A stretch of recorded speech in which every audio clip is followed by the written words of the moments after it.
Hey, good morning, everybody. What's going on? What's going on? I thought that I will hop in and say hello. And I don't really have an agenda for today's conversation, actually.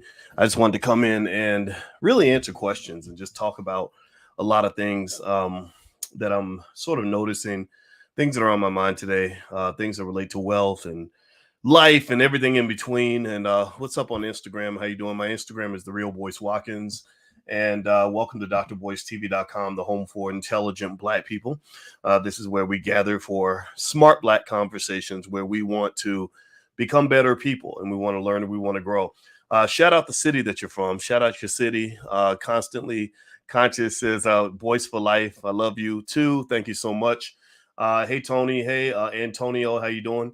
All right. So let me tell you what was on my mind today. Okay. First off, I will talk about some stock stuff later on if that's what you like. If you'd like to hear me talk about financial stuff all the time, I love to talk about that. And actually, everything relates back to economics.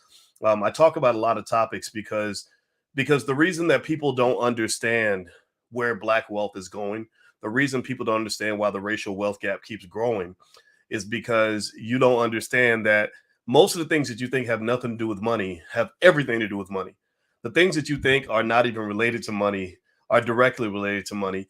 And so, one of the things that was on my mind today was there was a young Black woman who asked me about marriage, and she was on some clubhouse group, and they were going back and forth. You know, the men had their perspective, the women had their perspective, and she was just talking about how she's kind of losing hope. You know, she says she's losing hope because she just doesn't understand. She's like, I don't know what it takes to make these Black men want to get married, and I said, yeah, well, there's a lot of frustrated men out here, and she, but then she talked about some of the stuff that she's seen with women and the changes, and there are men who feel that things like feminism have made it harder to figure out how to negotiate relationships, and I was intrigued with the conversation because one of the things that you should understand when you're talking about things like marriage and relationships and all that is that every single study, every single wealth study I could show you, and I've seen them all because you guys know my background. I'm a finance PhD. That's what I do. Most of the studies really will show you that if you have a community that has strong families, then you will typically have a community that has decent amounts of wealth. Like their wealth and family are just really deeply connected. And if you go to most countries and you look at, you find the richest people in those countries, it's very rare that you're going to find a wealthy person who doesn't have some family, who doesn't have a wife and children and all that. And people who aren't economically mature don't understand that. They're like, well, if you are rich, if you're a rich man, why don't you have a pack of girlfriends and just kind of run wild and go party all the time? Well, um because they know that will ruin your wealth. Like running around laying down with every woman within a 100-mile radius will put your income at risk. Like Deshaun Watson right now. Anybody follow Deshaun Watson with the Houston Texans? Deshaun Watson, his ass going to end up broke. He's signing a $200 million contract, and believe me, every single one of those women from that massage parlor is going to go in there and take every ounce of his money that they possibly can. They are going to rape him financially like nobody's business. They're like, "Ooh, he is a carcass, and we are a bunch of hyenas, and we're going to eat on that carcass all day long." Because Deshaun Watson, he created like a messy situation. Like what in the hell is going on that you are creating all these vulnerable moments with all these damn nasty ass women at massage parlors? I'm not judging it. You're a man. You can do whatever you want to do. That's fine. But my Lord Jesus, like if you don't understand any type of sexual discipline or the fact that you have something to protect also. Like maybe as men think, men are the hunters, and we want to go get the women, and we want to go and get the blah, blah, blah, right? Well, yeah, but but some of these women be hunting your ass too. Sometimes you might think you're the wolf, but you might really be the sheep. You might think that you are the predator, but you're actually the target. You're the prey. And so I'm not sitting here trying to say that these women are making things up. I'm not trying to say that it's true or untrue. I don't think anybody knows.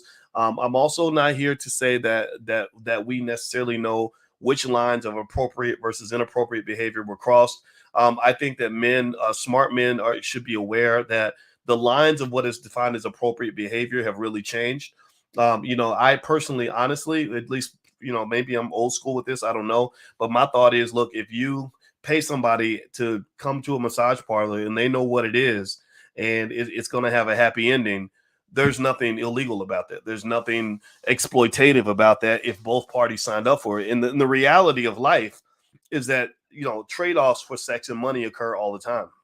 It happens all the time. When I was, even in my own life, when I went to LA and I made a movie, I swear to God, when I was in LA making a movie, I was surprised by the fact that there were women who literally who came up and said, you know, what do you want? You're the boss. You're the person who's paying for this movie.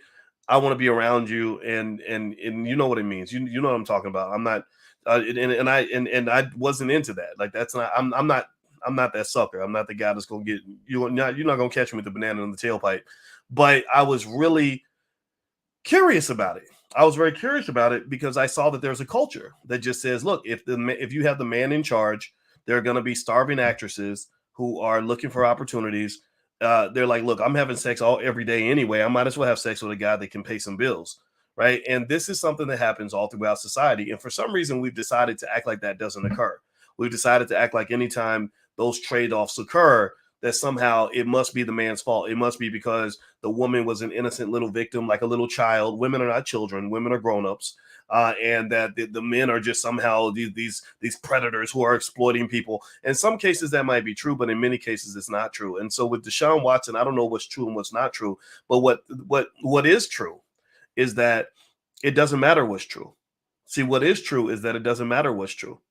At this point, Deshaun, they've got him by the testicles. They are holding his balls like this, right above with the guillotine. They got the little butcher knife, and they're about to chop his testicles off in public, and they're about to rape that man for at least $100 million.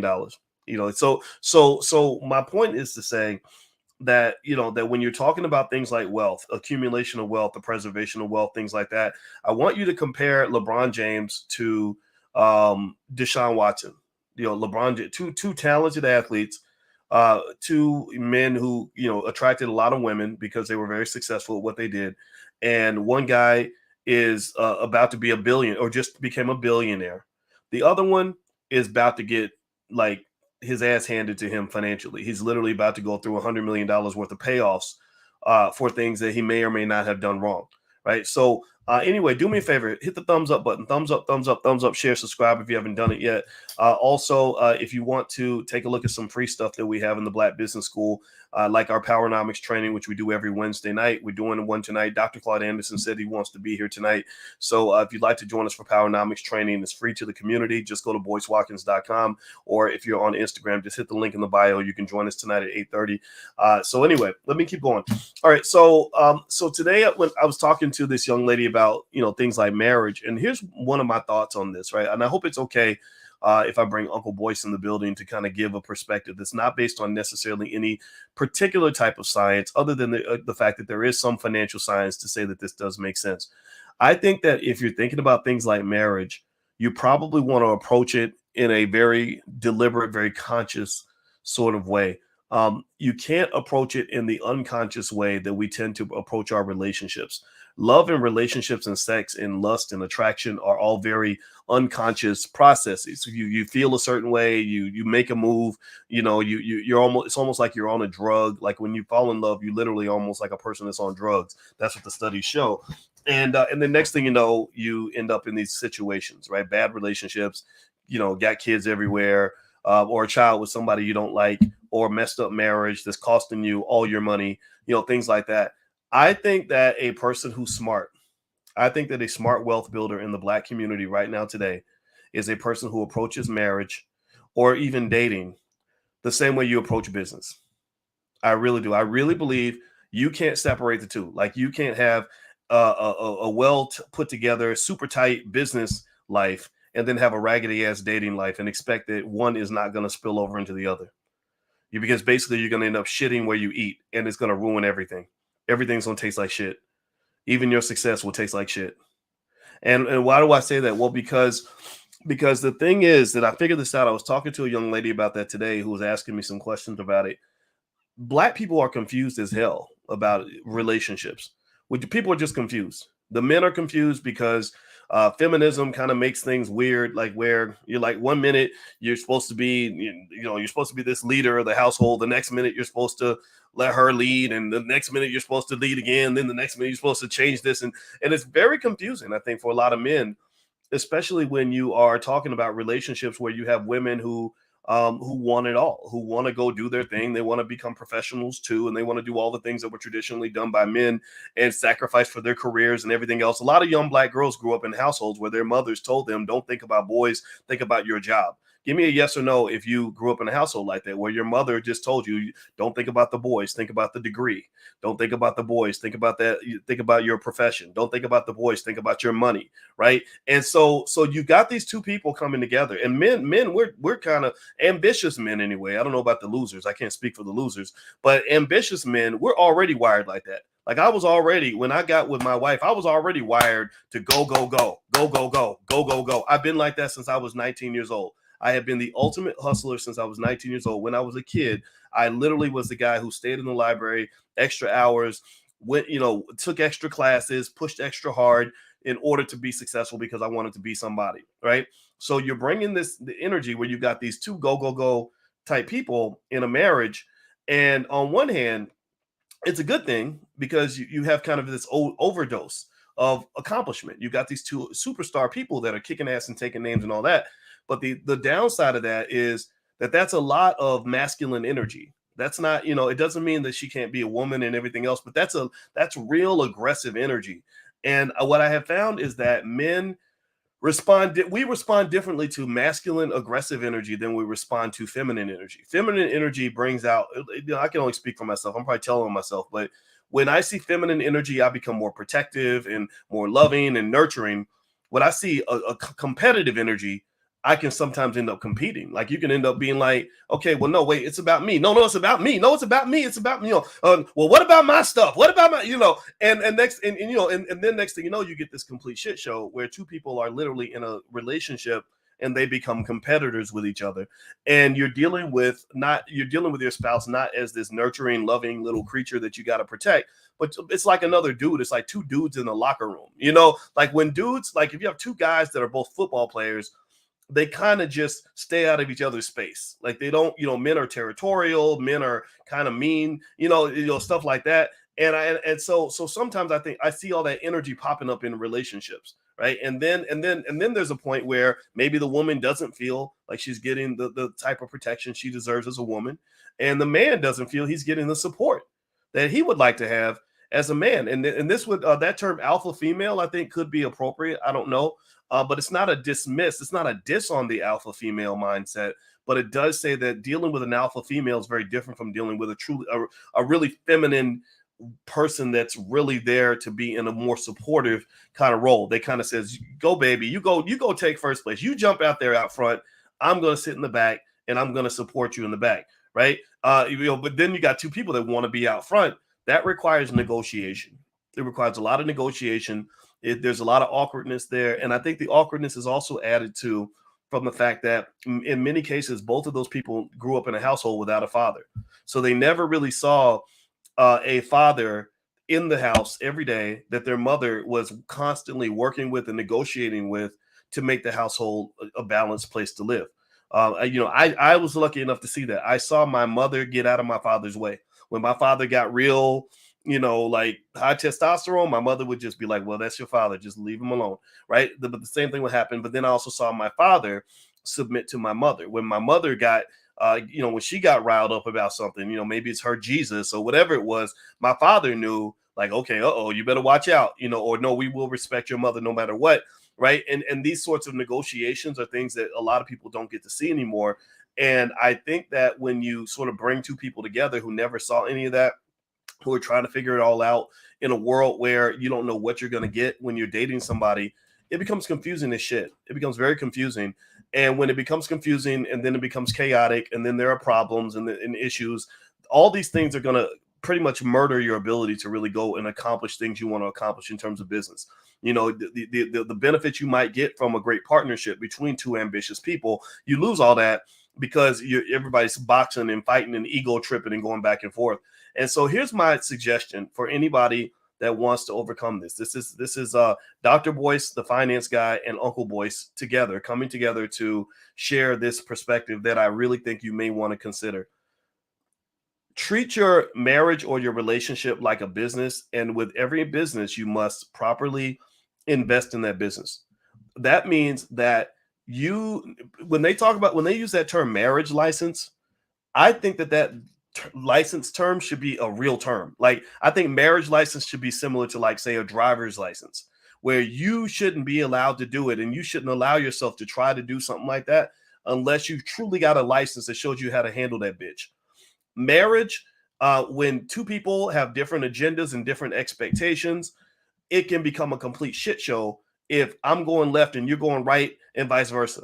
And so, to me, a license would mean uh, deep levels of training to prepare you to negotiate the wild bull of a situation that you've created for each other. And that means, and let me just tell you, I'm a big believer in therapy. You know, I married a therapist, and we worked with therapists, and I love therapists. Therapists are my favorite people because therapists will help you fix your shit, help you see your shit. I'm telling you, if you haven't, shout out to Kendrick Lamar for putting that in his album. All y'all, everybody in here, get some damn therapy. These therapists will help you because they can not only help you see your own stuff, but also they can give you tools to deal with things. So with my therapist, who I think is awesome, I might literally be in a situation where I'm about to go and strangle another black person or fire them or cuss them out or whatever. And I'll stop myself and I will text her and say, okay, so and so did it again and it's pissing me off and I'm about to call and cuss him out. What should I do? And my therapist will be like, don't do that, boys. Here's a better way for you to handle it. Right. And what that does is that allows me to preserve the relationship. Right. It allows me to approach the situation without allowing my own trigger to cause me to ruin something that could be beneficial for both of us. Right. So ultimately, what I would say to you is that if you are serious, if you're trying to have a relationship that benefits you as opposed to one that hurts you and causes you pain, if you're trying to have a marriage that accelerates your life as opposed to slows it down and ruins it, I really encourage you to take that term marriage license very seriously. When you pick a person that you're choosing to do this really complex thing with called marriage, find somebody who's willing to learn just like you are, who's willing to do the work in therapy, meaning with help, not just figure it out. The problem that I think people run into is they try to do it. Everything's do it yourself. People are always trying to DIY their way through this thing called life. And some shit is not a DIY type situation. You shouldn't be just trying to figure it out based on your instincts and based on, well, I just thought that, well, if he said that to me, then why would I think blah, blah, blah? Well, because you're a woman and he's a man, or because you're a man and she's a woman. That's why everything that makes sense to you doesn't make sense to him, because you're different. You're different. And not only are you different in terms of gender, but you might be different in terms of background. Nobody knows. That's the thing. Remember, marriage is an institution like a corporation is. A corporation, if you look up the definition of the term corporation, a corporation is pretty much a nexus of relationships. That's how corporations are defined. That's how they were defined in my business management class, is a nexus of relationships, like a web, just a bunch of relationships that are maintained to hold together this thing, this institutional thing. So marriage is the ultimate nexus of relationships. And so when you're in that nexus of relationships, those relationships have to have rules and expectations, right? And you have to be able to manage that. The problem is that if I come in with my rules and my expectations, and you come in with your rules and your expectations, it becomes a shit show. So at some point, we have to have a prolonged discussion about which rules of yours we're going to apply, which rules of mine we're going to apply, and what the expectations are of this relationship, or we're going to have some problems. And what's making it more difficult, I think, is that maybe in the 1940s, the rules were consistent. They were very consistent. Men kind of knew what to expect when they chose to marry a woman, right? Women knew what to expect from a man. They knew, the men were trained to lead a household in a certain way. The men, the men knew they couldn't just show up for the vagina and run. They had to actually earn the right to be in a woman's bed. They had to earn the right to call themselves the head of the household. If the bills weren't paid, then it was the man's fault, right? Now you don't have that anymore. Now you've got all kinds of agendas and weirdness coming in. You've got women who are okay with doing everything that men used to do. Women who are literally taking care of their boyfriends like their children, like they have another child. And maybe that's normal for them because they grew up watching their mother take care of their baby brother in the same way because the father wasn't there. So the baby brother becomes baby boy and the mother is doing everything for the son. So the little girl grows up thinking, I'm supposed to be the head of the household. I'm the leader of this house. Right. And then so she finds a man who fits right into that. And he's like, yeah, well, in my household, my mama did everything too. So for some people, that just works. That's just what they choose to do. I don't. So if you're a person who doesn't agree with that, or you don't fit into that, and you run into somebody who's expecting that, this was actually something I actually ran into that one time. I think where I dated a woman a long time ago who I think was surprised that I wasn't incompetent. Like I think that because her brother was a loser and her father was a loser, she thought that I was a loser too. And I looked and when I asked her about her ex-boyfriends, it was loser, loser, loser. I was like, okay, he's an alcoholic. He's a bum. Well, you ain't getting that from me because I wasn't built to be no goddamn loser. My father would not respect me if I was a loser. If I did half of the things that those guys did, my father would tell me, what the hell are you doing? He would say, that's not what a man does. Right. So I was like, I don't know what you're used to, but I don't fit the description of any of that. So what happened was we bumped heads. We bumped heads because I was okay with being the leader of my life. I did not need your help. No, I did not need you to pay for anything because I was making six figures at the time. I got this. I got this. Right. And I think that for her, because she was so used to black men that come up short, she became very uncomfortable with the idea of dealing with a man who actually had it under control.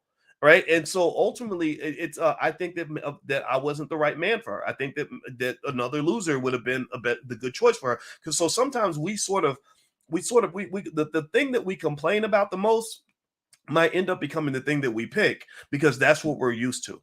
Right. And so ultimately, I think that in general, getting that therapy, getting that help, like getting that counselor, that guide, that person that really is a true professional that can really help you navigate your relationship, that can teach you how to talk to each other, that can teach you how to resolve disputes properly, that could teach you little basic shit that everybody should know. Like, you ain't got to raise your voice in a marriage. You don't have to raise your voice. No matter how mad you get, you ain't got to go yelling and screaming and cussing at your partner. Why can't you say the same thing in a regular tone of voice? And you don't have to tolerate somebody raising their voice at you. All these things escalate conflict. And if you get into these patterns that cause the escalation of conflict, it ends up ruining the relationship. And then when things get sort of harmed, what is your repair process? Do you have a procedure that you know to go through that will help you repair once somebody's feelings are hurt, or once somebody's mad, or once somebody does something that the other person thinks is unfair? I mean, it's a process. What I really think, I can just say this in terms of being married myself. Um, I happen to like marriage, just because I like having a good teammate. I really do. I like the fact that my wife is a absolute hardworking woman. She's not a stay at home and bake the cookies type woman, even though she could probably bake better cookies than almost everybody on this podcast right now. But that's not who she is, right? She's a professional and she's a runner and she's a a high level scholar, and she's got her own goals and dreams, right? And that required me to really take the time to look at who she is and really understand who she is so that I can know how I want to fit into all of that, right? What areas, okay, what areas does she need support? What area does she need somebody that's going to listen to her so she can vent from what she's feeling at a certain time? What areas am I going to step in and become the man? Like, because I'm an accomplished scholar myself, right? And it's not a traditional kind of relationship. It's not a traditional simple marriage. It's not one of those caveman situations where I just run home, come home with a club and hit her upside the head and tell her to make me some chicken. Like, that's not going to work.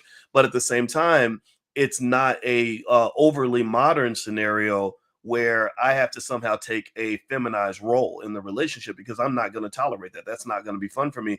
So communication becomes really important, right? Communication in terms of saying like, no, I'm not.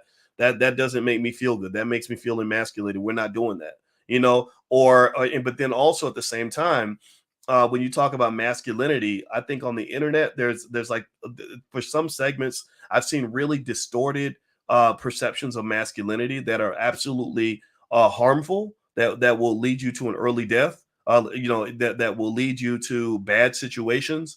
That almost make you into a predatory kind of figure. And I really encourage people to kind of reject some of that because I think that masculinity also means being masculine enough to know when you can let your masculinity go for a minute, when you don't have to necessarily have ego be the first thing that you lead with. I find that being the head of a household is a tremendous honor, and it's a great thing to do for the Black community. That's what I really love about it. But at the same time, it requires a lot of humility that I think a lot of people who've never done it don't understand.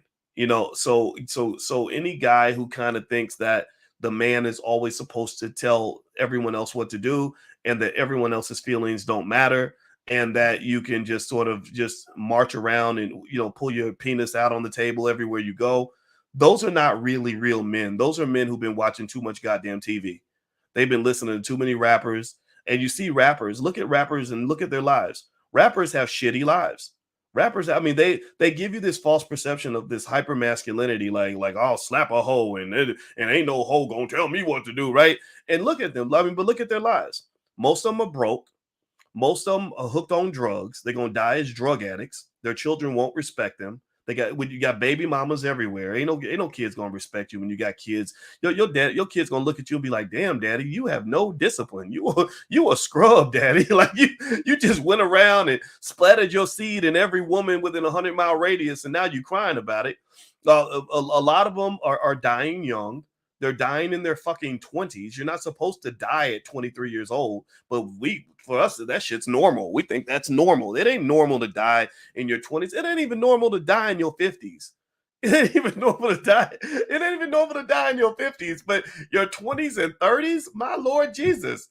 And so when the one of the dominant influences on the mind of the Black male is the hip hop artist who is doomed for an early death, that right there tells you that we need more critical thinking in our community. We need more thoughtful intelligence out there. I don't care if you get it from somebody like me or if you get it from somebody who went to prison for 20 years who learned it the hard way or whatever. But at the end of the day, I feel bad like for some of those guys. Like when I hear them talk, I'm like, wow, either the wrong person taught you how to be a man or nobody taught you how to be a man, and you're just making all this shit up based on some weird fantasy you have about what manhood is supposed to look like. That's literally the weird thing. And then also, I think in terms of the community, one of the dynamics that people don't talk about is that, and I've mentioned this before. This was in the article in the magazine called The Economist. They explained that because of Joe Biden's mass incarceration policies, that there is an imbalance in the number of marriage eligible Black men versus marriage eligible Black women. They literally exterminated about 40 or 50% of your Black male population of a generation ago. And so what that did was that took a lot of your fathers out of the home. Millions of Black men were going to prison, getting hooked on drugs, or getting killed in some old gangster shit. And next thing you know, you have a whole generation of children that did not have a father in the house. They don't even have the first clue on what a father's supposed to do. So for a lot of those boys, if your father never did what he was supposed to do, a lot of guys think, well, like I'm doing what I'm supposed to do, like, which is nothing, right? Because my dad did nothing, so I'm doing nothing. That's where you get these guys that have 33 kids and think that that's normal and all that. There's no way, there ain't no man I could ever think of who has 15, 20 children who has a normal father. There is no man anywhere that can be like, I have 20 kids with 18 babies mamas and my dad was a stand-up guy. I guarantee you 99 times out of 100, if you look back, if you take the apple back to the tree and you look at the father, you're gonna see a scenario where the father wasn't there to provide the kind of guidance. Like if I went to my daddy and said, yeah, dad, I got 9 girls pregnant last year. my father would slap me. He would be like, what are you doing? Like, are you stupid? Do you know how much money that's gonna cost? What about them kids? Those kids that they're gonna hate you. You can't, what's wrong with you? Like he would literally be trying to send me to a therapist. So a lot of this weird imbalance, it just comes from an imbalance in the ecosystem. They got rid of your men. So a lot of the you mix that with media where hip hop music is promoting just a really false image of what a black man's supposed to look like. A lot of these guys, when I see them, I see walking death. I see a guy who's not going to live that long. You think about it. If you throwing away all your money, having sex with every woman that moves, running around carrying a gun, threatening to shoot people, and then rapping about who you shot. And then getting high on drugs every single day. You're going to end up as a drug addict, or you're going to end up in prison, or you're going to end up dead. You're not built for long life. You're not built for old age.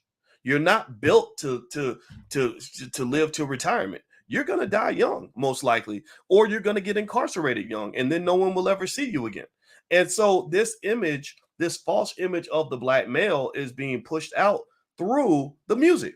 So they push this image out, and then people see it, and it looks really cool. It's very deceptive because it looks very cool when it's happening. It looks like, okay, this is it. This guy, look, he's got all the money and all the fame and all the respect and all that. This is before the RICO charges hit, when he's getting 180 years in prison because he's running with some group of guys and they're all killing people and they're rapping about it, right? Like this is before that, right? But you think that this is a model of success because maybe you haven't been trained to sort of see the whole process all the way through. This is where OGs in the black community are so very important, because that guy who's 50 years old, who did 15 years in prison, can circle back and say, no, no, no, no, no. Let me tell you how the story ends. There's more to this story. But those guys, those voices don't get amplified. Those voices get ignored. The voice you hear is the short-term voice. So it's just like investing. You have some investments that look really good and really flashy as good short-term investments, but what people don't show you is that it might be a horrible, horrible long-term move. Right. So you bought all the Dogecoin in 2020 because Dogecoin went up by 20% last week, but nobody has explained to you. A Warren Buffett has not sat you down and said, no, let me tell you, I've seen this 1,000 times. Here's how that story usually ends. So ultimately, there's a misclassification of the image of the black male that's being perpetuated all throughout media. The men who are really, really doing the best work in the community, the ones who are taking care of the kids, protecting the women, who are raising the families, who are investing in the community, those guys are boring. Those are guys who don't get put on TV.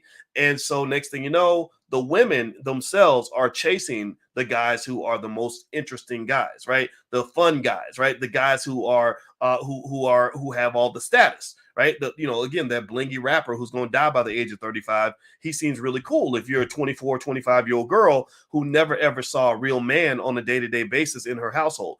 A lot of women who grew up with real hardworking men in the household, they don't go for the flashy shit because that's just not what they honor. That's not what they admire. But maybe the women who who never saw a father in the household on a daily basis, but saw their favorite rapper on TV that they looked at as a heartthrob, they might see that guy who is living on the edge, and that becomes appealing to her. So it becomes this weird, awkward ecosystem. And that's where when you hear people talk about women maybe in that Lori Harvey stage or whatever that are chasing after certain guys, certain types of men, I think that frustration is very real. I think that there are men who are saying, look, I don't want to have to go get shot to impress you. I don't want to have to go to jail to impress you. I'm not a thug. I'm not trying to be nobody's gangster. I'm just trying to graduate from college and get a good job so that I can take care of my family. I think those guys get very, very frustrated, especially in their 20s, because you're just not the cool guy at that point. Right now, the cool guy's he's going to be dead or in jail by the time he's 30. And then she's going to circle back around and look up your number. But it's very frustrating when you're in your 20s and women don't see that. And I know that. I saw that. I mean, because I wasn't the cool guy in my 20s. I was in graduate school. I was studying. I wanted to build a future for myself. So I was in it for the long haul, not the short haul. And I literally can recall the time where I was dumped by a girl who told me that I was too boring. I wasn't interesting because all I wanted to talk about was preparing for the future and going to school and all that. And maybe I was boring. I don't know. But she literally, I'm not kidding. She literally started dating a guy who killed people for a living. And I remember thinking, How the fuck am I going to compete with that? I'm 24 years old. I don't want to have to go kill somebody to impress you or to make you think I'm a real man. I know I'm a real man, but I don't think killing people should be a requirement for me to show you that I'm a real man. Well, eventually, the man that she chose, he ended up getting 14 years in prison, and that was her life, right? That was, But here's the thing: there were also great women who didn't see all of that, and these tended to be women who, in many cases, it was women who grew up with a solid man around. So it was either their father or maybe an uncle or grandfather who was down to earth, very consistent and just a good guy, right? And those were the women who would appreciate someone like me. So my wife, for example, her father was a professor just like me. So she grew up not wanting, she didn't want the jock, she didn't want the dope boy, she didn't want the rapper, she wanted the smart guy. In her mind, the professor or the future professor was as exciting as dating the rapper. Right. So that was someone that was for me. I met my wife in the library. I did not meet her at the club. I did not meet her on Tinder or so I'm swiping left and swiping right. I met her in the library because we were both there studying because we both wanted to build our future together. So really, I think in general, when you're talking about how you want to pursue your relationships or your marriage or things like that, I encourage you to take a really business minded approach. I really think that when you evaluate human beings, you can't look at them individually in a vacuum. I think that you want to hear their story. I want to hear how you grew up. I want to hear about your mother and your father.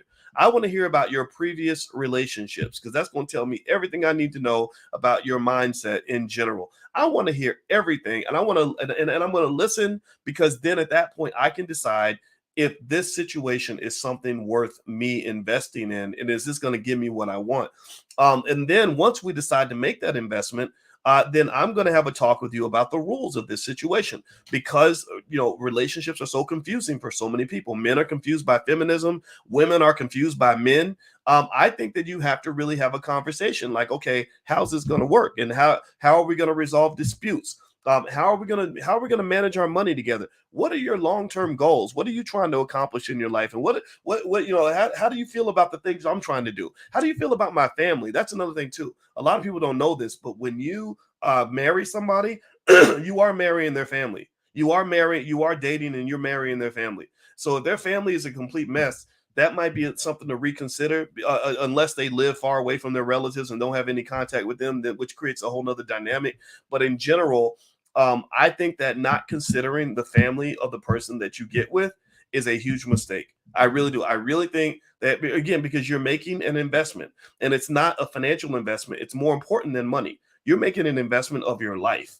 Hey, I'm investing my life in you. I need to know every single thing. I need to do all my due diligence. In investing, they have that term that applies called due diligence. When you make a real estate investment, you do your due diligence. When you buy a business, you have to do your due diligence. Well, when you invest your life into a situation or another person, you better do your damn due diligence. And your due diligence can't just be measuring the size of her booty. And in fact, I have a friend who we had an interesting conversation that I wish other people could have listened in on. He's in his early 40s, and I'm not. I'm 51. And he was telling me, he said, "Hey man, I think I met the one." And I wish other people could have heard this conversation because it completely defeats the this myth that women over 35 are leftovers and all this other bullshit. That's just not true. Because he and I were laughing about it, he was telling me that her age was about 38, and I said, isn't it funny that there are people who really think that women over 35 are leftovers? And he said, yeah, man, I don't know where would somebody think something like that. And I said, yeah, because I remember I got to a point where I refused to date a woman under the age of 35. I didn't being under 35 was not even considered a plus. That was a negative because that means you're not mature yet in my mind. You're still a baby. You're still trying to, figure stuff out. And I ain't got time for that stupid stuff. And he's like, yeah, man. He said, the women over 35 are actually the ones that have their head screwed on straight are actually great people to interact with. And the other thing that he said that was really interesting, this is something he did that was really simple that he said represented a change in his dating pattern that really benefited him. As he said, one thing I did that was different was I spent 8 months getting to know her without meeting her in person at all. I saw what she looked like, but I did not want to be in her presence physically I wanted to get to know her from the inside out. And he said that that formed a much stronger bond. And he says now, man, he says now I can't wait to see her. She has a child, and her daughter's 3, my son is 4, and and this is great. And I like that. I like that conversation. I wanted to share it because I really think it's also very important to really have a broader conversation when you're talking about dating with children and stuff like that. Like, I think anybody who says anything that's like a hard fast rule, like don't date women with kids, or don't date somebody over a certain age, or don't date somebody below a certain income level, those are just stupid rules. Those are rules designed for dumb motherfuckers. Like, seriously, if you're stupid, then go ahead and apply a bunch of one-dimensional rules to your dating life and watch how many great opportunities you miss because you can only focus on one thing at a time. And maybe there are people out there that are just that stupid. Maybe there are people out there who simply don't know how to understand nuance and that every situation is different. Again, it doesn't mean that you necessarily want to be with somebody that has kids or you want to be with somebody who's over a certain age, but it does mean that maybe people are different. Maybe you could say, she's got 3 kids and I kind of wish she didn't have 3 kids, but man, she is such a great woman. That makes up for the fact that I might ideally not want to date a woman with 3 kids, right? I can adjust to that because she's such a great catch that this is something that I'm willing to adjust, acclimate myself to, right? And or I wish he wasn't a truck driver. I wish he was making $100,000 a year, but he's such an awesome man in every other way. That makes up for the income differential that I see here, right? And I really encourage you to be okay with that, right? I think that intelligent dating is very important. And part of the reason that you see so many broken relationships, so many unhappy people, so many baby mama, baby daddy situations is because people don't date intelligently. I think people date emotionally. I think they date irrationally. They date in a way that's maybe driven by the sex or whatever, and that's fine. But if you're really talking about trying to really break generational curses, if you're really talking about trying to build the Black community, like if you're really pro-Black, like let's just keep it real here. Like we talk about being pro-Black all the time. I can't sit around and bash Black women all day and call myself pro-Black. I just can't. I can express my concerns. I can talk about the things that frustrate me. I can talk about the things that I'm going to have to get used to. But if I'm just dogging the shit out of Black women all day, you're a white man right now, dude. You're not a Black man. There's nothing because anybody who loves Black people understands what Black people have gone through. Anybody who understands that even when you deal with a Black woman who is as broken as they come, the world did that to her, right? Maybe it started with her father not being there, which puts it back on us as Black men, right? Her father wasn't there. She got raped when she was 6, and then after that, she had to live in poverty, and then she got her ass beaten in her relationship. I mean, it doesn't mean you have to go date her, but it does mean that maybe some degree of compassion to say, look, I'm not going to date you, but I really wish you the best, and I still love you. Maybe that's the kind of approach we have to take. And I think the same thing is true on the other side as well. You have some women that will speak about Black men as if we're rodents, and some of them are like leaders in the Democratic Party. Simone Sanders, I think, was really speaking really harshly and negatively about Black men. I suspect the reason she hates Black men is 1, because we're the competition. She wants to date women too, and then 2, I think that there is a narrative within the Democratic Party where they have exterminated the Black male through Joe Biden's policies on mass incarceration. And now they're trying to complain about the people that they exterminated, right? So they're saying to the Black woman, hey, the reason Kamala Harris has a white husband is because Black men ain't shit. And the reason Ketanji Brown Jackson has a white husband is because Black men ain't shit. And Black men aren't present and they disappeared. Well, the reality, if you know the history, is that they made the Black man disappear. They got rid of the Black man. They exterminated Black communities with crack cocaine and mass incarceration and all these Joe Biden policies that ended up wiping your community clean. So anybody who really is in it, like, being Black ain't easy. Like, being really Black ain't easy. It's really hard because you're playing for a team that is not always the winning team. It's like literally the Black community in some areas, we are the losing team. Economically, to some extent, we're kind of the losing team. Emotionally, in terms of trauma. It kind of feels like the losing team. Family structure, it feels like the losing team. You're a black man. You deal with black women who unfortunately have gone through hell, easily triggered, traumatized. Odd behavior comes with that. It feels like you're part of the losing team. And the same thing with you're a woman. You're dealing with men who are broken and busted, never had a daddy, don't know nothing about being a man. You feel like you're on the losing team. So what tends to happen, I've noticed, is that you have these people, these liberals, these so-called liberal friends of yours, who will show you, they'll say, look, Serena Williams married a white man, and look at how wonderful her life is with that old pasty son of a bitch, right? Or Meghan Markle married Prince Harry, and isn't that so romantic? Such a fairy tale. Ooh, you can go get you a Prince Harry too, girl, right? And these narratives are they apply across the board, and you hear men saying the same thing, like, "Hey, dog, don't be dealing with these black women. You just go to Brazil. They got they got hoes all over Brazil, man." And I get it. I understand that the women, and some of those women are actually black, right? You have a lot of black people in Brazil that are wonderful people, but still, my argument would be, look, either you're trying to be African American or you're not. That's it. Either you're in the war for the African American community or you're not. So being in the war for the African American community, in my view, this is my perspective. I'm not telling anybody else what to think, but I'm going to tell you my point of view on this. In my mind, being in the war with the African American community means I got to sit in the middle of some shit. I got to sit in the middle of some shit that I don't have to sit in. I could easily, I went, 5 years before I married my wife, I said, I don't know if I'm gonna get married one day or not. Nobody's gonna make me do anything. But if I get married, I'm marrying me a black woman, and she's gonna be African American. I'm gonna get me a black woman, and I've got me a black woman from Gary, Indiana, one of the most traumatized, messed up, crazy places in the country, and and whatever comes with that, whatever baggage comes with her experience as an African American woman, I'm going to work with her to get through that. And I'm going to be willing to make whatever adjustments I have to make in order to head a black family in an honorable way.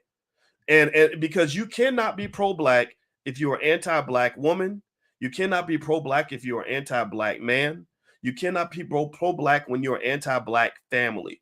When you are pissing all over black children, or you're saying ridiculous things like why would anybody ever date a single mother with kids? That is one of the most ignorant things a human being can say, because she didn't make those kids by herself.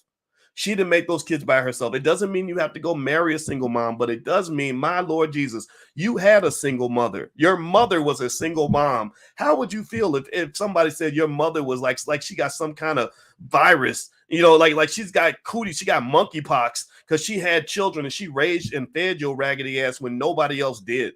I mean, just if anything, just shut up. Just be quiet. Just look, if you don't want kids, that's fine. If you can't afford to take care of kids, that's fine. If you don't feel comfortable, that's fine. But just shut the fuck up.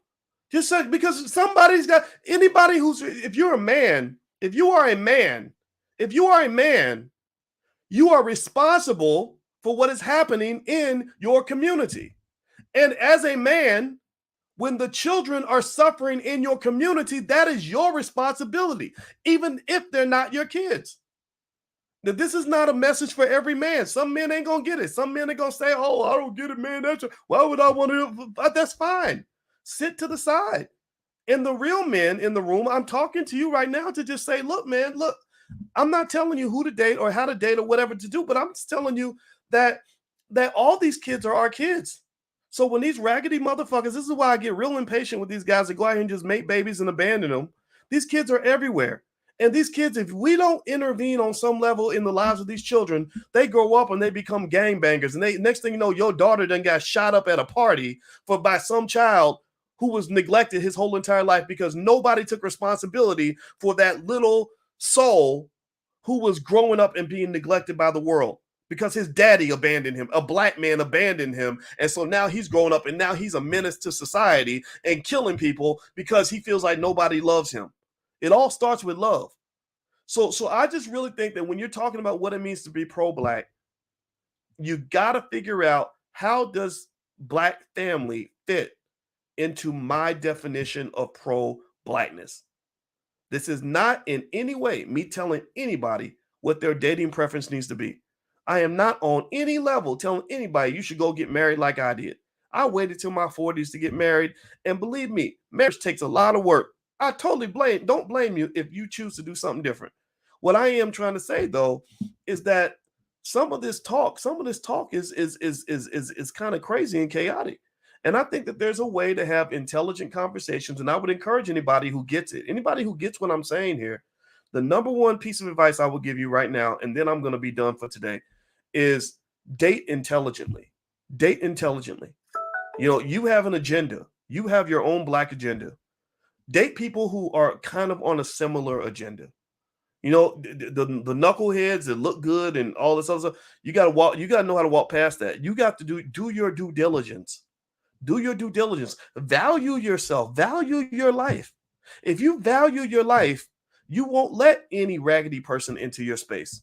You won't let any girl come around you just because she's cute when she might be bringing all kinds of hell and toxins and all kinds of issues into your life. You're not gonna let any man in your bed just because you're a little bit lonely. Get yourself a goddamn vibrator, whatever you got to do, but find some way to be able to exercise discernment and discipline so that you're not letting messed up people come in and mess up what you got going on. You have big dreams, you have big goals, you have a lot to protect. You are an important person. You are, as your life in your mind, you should be as important as the president of the United States. And the with the president of the United States, they protect the president.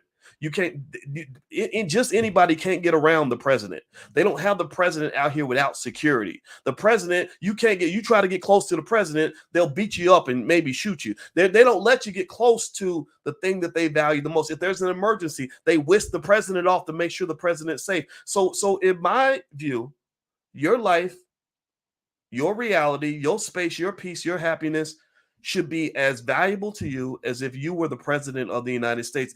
That's what you must do. In order to build a dream, you got to be able to really protect it. And I'm really telling on myself because this is a mindset that I pushed myself to embrace 15 years ago. Before anybody knew who Dr. Boyce Watkins was, before anybody cared, I told myself the first person that must care about who Boyce Watkins is Boyce Watkins. And I practiced every day reminding myself of how important I was and that I do matter and that the work and the vision that I had, that despite the fact that nobody knew what I was doing, nobody cared. I was in my little apartment up in Syracuse University all by myself. I said, I'm going to make the world care. And the first thing I'm going to do is I'm going to protect my time. I'm going to protect the vision. I'm going to protect everything. And people thought I was a little bit weird because I treated my vision back then as if it was as important as it is actually right now. Now people care who I am. Now people talk about me. They do YouTube videos about me. They get 100,000 views, right? So now the world has caught up with where I started 15, 16 years ago. But I'm telling you, you got to be the first person to protect that ugly little baby called your life. And it may feel like an ugly baby because maybe things aren't going the way you want, or maybe you don't have any validation to show that you matter the way you should, but you have to be that first line of defense. So bottom line, point blank period, do your due diligence. I think I would think carefully about every single friend that I have. I would not even have phone conversations with people who were not there to bring something, anything less than positive, wonderful energy or something beneficial or something that's going to add value to the bottom line financially or otherwise. We're not having that conversation. And then also the toxic people that are in your space and in your ear, ask yourself, why do I have such little value for myself that I'm even allowing this son of a bitch to sit in my ear and spew a bunch of poison that's only going to make me feel bad? Who gave them the right to make you feel bad? You did. So I encourage you, if you got people in your life that are making you feel bad on a regular basis, revoke their access because you are important and you're worth it. I hope that makes sense. It starts with self-worth and self-love. And then at that point, everything comes out, it spins out of that. Well, thank you guys for listening. I didn't even have a plan for this podcast. It was just on my mind. And I hope that it helps somebody. And you know, and I guess for those who don't agree, I'd wish them the best too. They can find their philosophy from somewhere else. But I just want to see you win. I want to see you happy, and I want to see our community win as well. And there's a lot of confusion out here, and I would encourage you, if you want to get past this confusion, you got to get some guidance on this. So remember, going back to that word therapist, I can't underestimate how powerful the tools of therapy can be to help you figure out this thing called life. And you got to figure it out soon, because one day you're going to be old and gray and you're going to be on your deathbed and you're going to look back and wish you had done things different. Don't waste time. Go do it right now. Got it? Okay, good. All right. Do me a favor, hit the thumbs up button. Thumbs up, share, subscribe. Also, I want to let you guys know, Lene Javette, I forgot to mention, Lene Javette is doing a Black Power retreat online this weekend. She's bringing together 29 Black women who are experts in all different walks of life, and it's pretty extraordinary what she's got going on. I actually put a link to the event on my website, boycewatkins.com. So if you'd like to go check out the Black Power retreat, feel free to go to boycewatkins.com. And that's it's being led by women. Anybody can attend, but I think it's designed by women, pretty much for women for the most part. So if that's your thing and you're into that kind of thing, then feel free to go to boycewatkins.com and take a look. I co-signed Lene Javette. She's one of the best business strategists in the country and an awesome Black woman. And she's got 29 experts that are backing her up this weekend. So take care, guys. Have a wonderful day. God bless you. Thank you for listening. And I will see you soon. Take care now. Peace.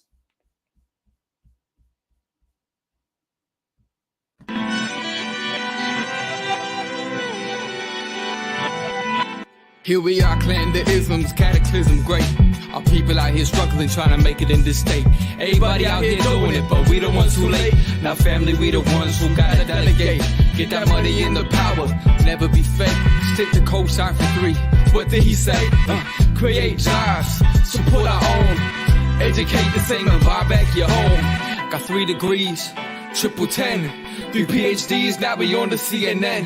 DBTV, let's talk about negligence. Ignorance is bliss, but we can turn it to intelligence. Believe none of what you hear, half of what you see. Let's break it down here on Dr. Boyce TV. Here we are.